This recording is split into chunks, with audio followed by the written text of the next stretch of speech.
Nahum, chapter 1.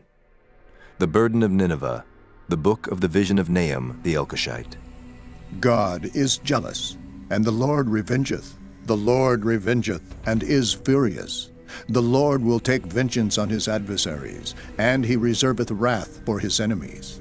The Lord is slow to anger, and great in power, and will not at all acquit the wicked. The Lord hath his way in the whirlwind and in the storm, and the clouds are the dust of his feet.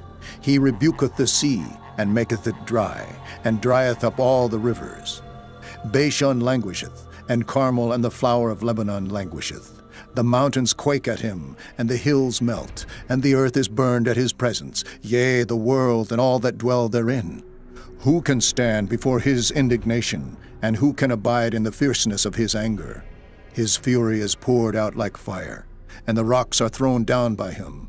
The Lord is good, a stronghold in the day of trouble, and he knoweth them that trust in him. But with an overrunning flood he will make an utter end of the place thereof, and darkness shall pursue his enemies. What do ye imagine against the Lord? He will make an utter end. Affliction shall not rise up the second time. For while they be folden together as thorns, and while they are drunken as drunkards, they shall be devoured as stubble fully dry. There is one come out of thee that imagineth evil against the Lord, a wicked counselor.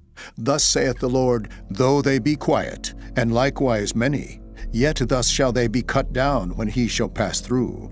Though I have afflicted thee, I will afflict thee no more. For now will I break his yoke from off thee, and will burst thy bonds in sunder. And the Lord hath given a commandment concerning thee, that no more of thy name be sown. Out of the house of thy gods will I cut off the graven image and the molten image. I will make thy grave, for thou art vile.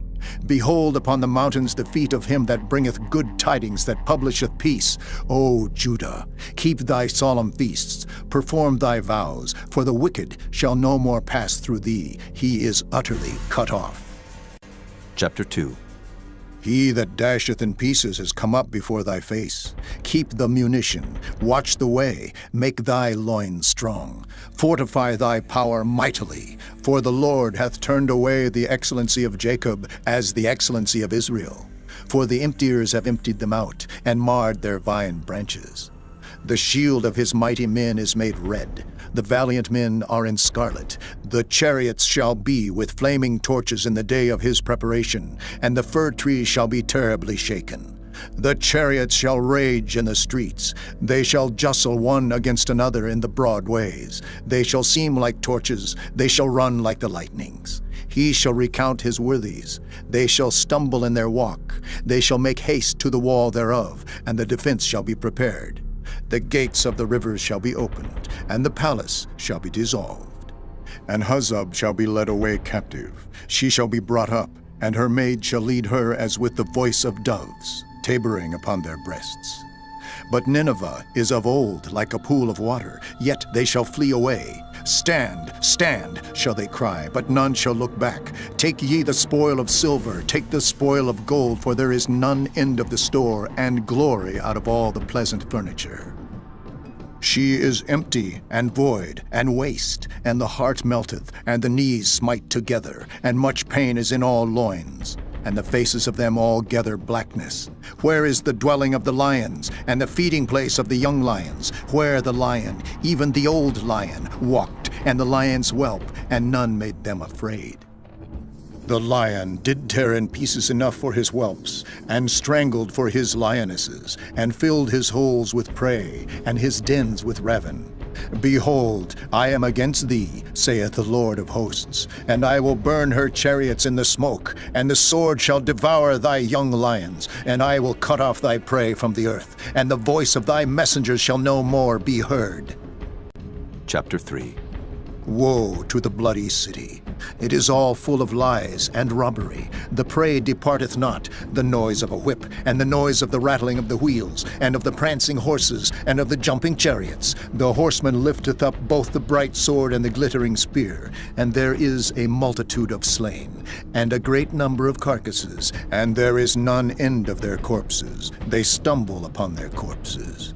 because of the multitude of the whoredoms of the well-favored harlot, the mistress of witchcrafts, that selleth nations through her whoredoms, and families through her witchcrafts.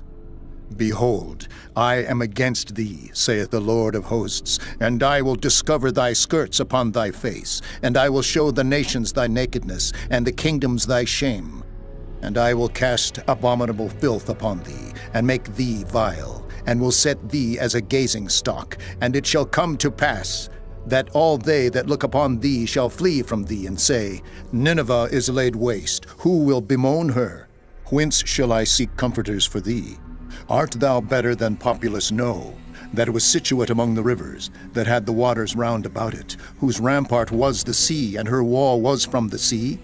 Ethiopia and Egypt were her strength, and it was infinite. Put and Lubim were thy helpers. Yet was she carried away. She went into captivity. Her young children also were dashed in pieces at the top of all the streets, and they cast lots for her honorable men, and all her great men were bound in chains. Thou also shalt be drunken, thou shalt be hid, thou also shalt seek strength because of the enemy.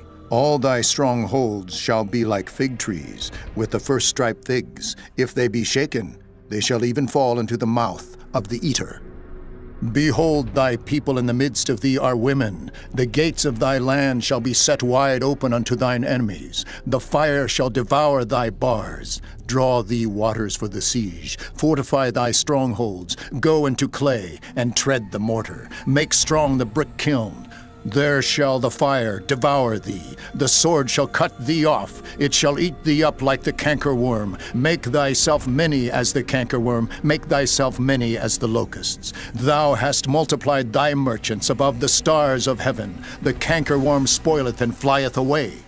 Thy crowned are as the locusts, and thy captains as the great grasshoppers, which camp in the hedges in the cold day. But when the sun ariseth, they flee away, and their place is not known where they are. Thy shepherds slumber, O king of Assyria. Thy nobles shall dwell in the dust. Thy people is scattered upon the mountains, and no man gathereth them. There is no healing of thy bruise. Thy wound is grievous. All that hear the bruit of thee shall clap the hands over thee. For upon whom hath not thy wickedness passed continually?